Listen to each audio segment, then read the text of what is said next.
Prof. Komarudin juga ternyata seorang aktivis pada masa mahasiswa yang aktif di LP3ES. Benar seperti itu ya, Prof? Dan bersama pengamat politik Fahri Ali dan Prof. Dawam Raharjo. Nah, ini bisa diceritakan kisahnya seperti apa sih, Prof? Iya, ketika saya kuliah, itu saya aktif di HMI, Himpunan Mahasiswa Islam Indonesia.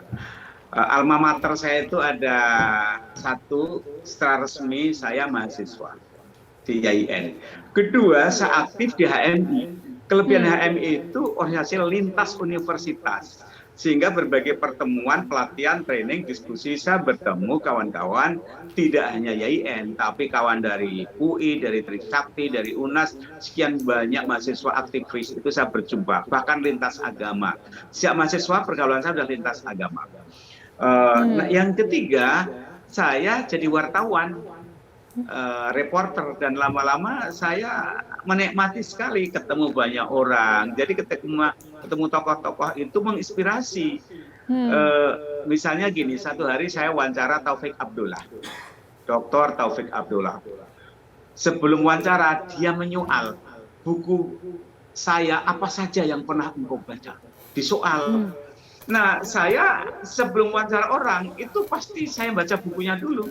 Ketika dia dites, saya jawab, wah bagus, berarti kamu bisa wawancara dengan saya. Ayo kita teruskan wawancaranya. Jadi ketika saya wawancara tokoh, itu saya baca dulu buku dia, saya dialog pikiran dia. Dengan begitu kemudian saya nyambung. Pernah dulu saya wawancara dengan Gubernur Bang Ali Sadikin. Sebelum mulai wawancara, dia nyoal ngetes pada saya sebagai wartawan. Menurutmu problem Jakarta itu apa saja? Tolong diberi kritik pada saya sebagai gubernur. Begitu. Nah, kemudian saya sampaikan, bagus, kalau gitu ayo kita teruskan wawancara. Gitu. Jadi ketika saya ketemu orang si wartawan, itu saya jadikan satu untuk menjalin relasi-relasi sosial, untuk sumber pembelajaran hidup, dan itu sumber inspirasi bagi saya. Nah, berikutnya dengan LP3IS, itu Mas Raharjo, dia juga seorang pembelajar yang multidisiplin. Disitulah saya kemudian belajar ilmu sosial. Jadi kalau di IAIN, itu saya belajar ilmu keagamaan. Di HMI saya belajar organisasi, berbagai diskusi tentang politik kemahasiswaan saya pelajari. Di LP3IS saya belajar teori-teori ilmu sosial, perubahan sosial, bahkan kritik ideologi. Oleh karena itu ketika terjadi diskusi hubungan ketegangan antara kapitalisme, sosialisme, komunisme. Waktu itu sejak mahasiswa, saya sudah aktif diskusi. Dan ini semua bagi saya kemudian memberikan satu wawasan dunia itu begitu luas dan menarik ya. Dunia ini begitu plural, beragam. Dan itu bagi saya mengasihkan sekali. Memang kalau kita melihat dunia sebenarnya tidak kecil. Kalau kita hanya melihat itu hanya sebatas hal-hal itu saja. Tapi dengan membaca, tadi Prof. Komarudin menyatakan bahwa dengan banyak membaca buku, semakin banyak melihat dunia lainnya, pengalaman-pengalaman orang lain. Tadi wawancara dengan tokoh-tokoh ternama seperti itu ya, Prof.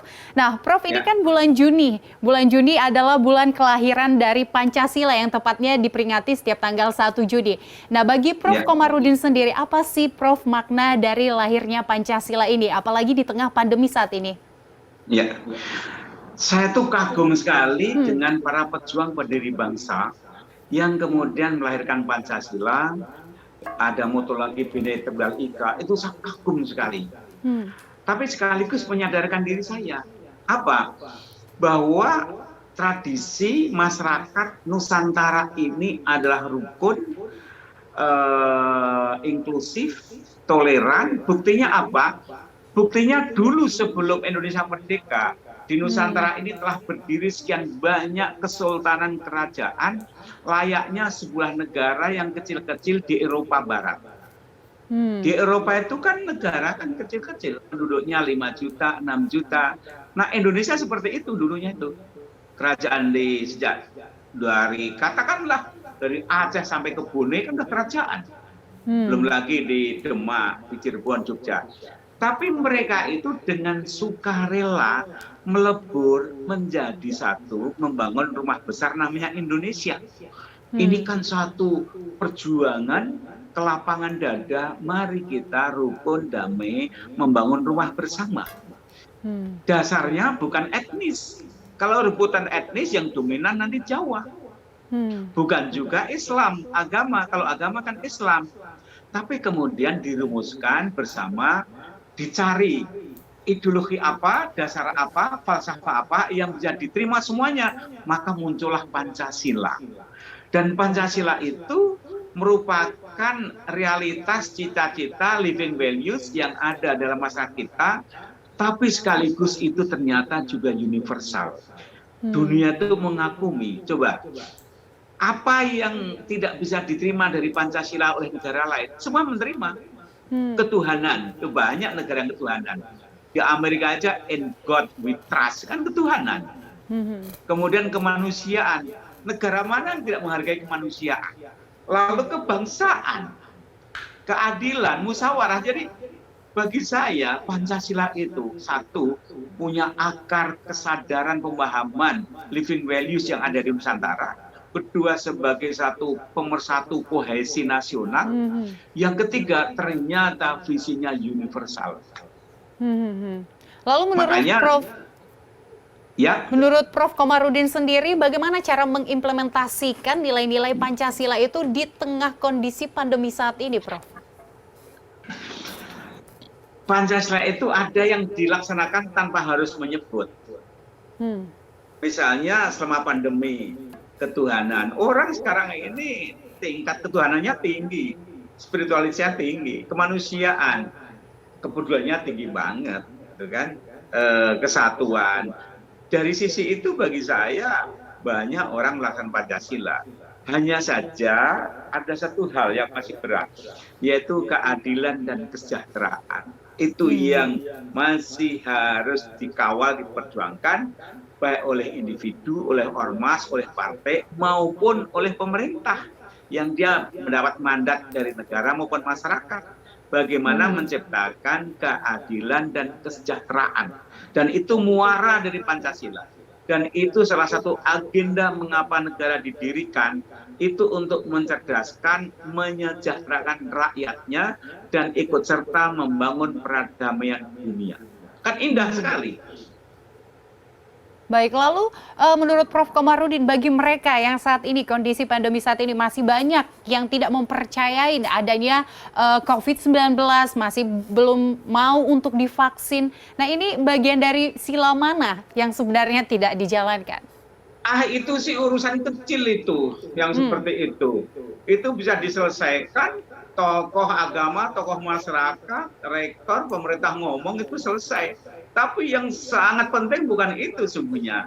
Bagaimana menciptakan keadilan, bagaimana memberantas korupsi, bagaimana menegakkan hukum yang adil dan tegas, itu yang paling mendasar, paling pokok.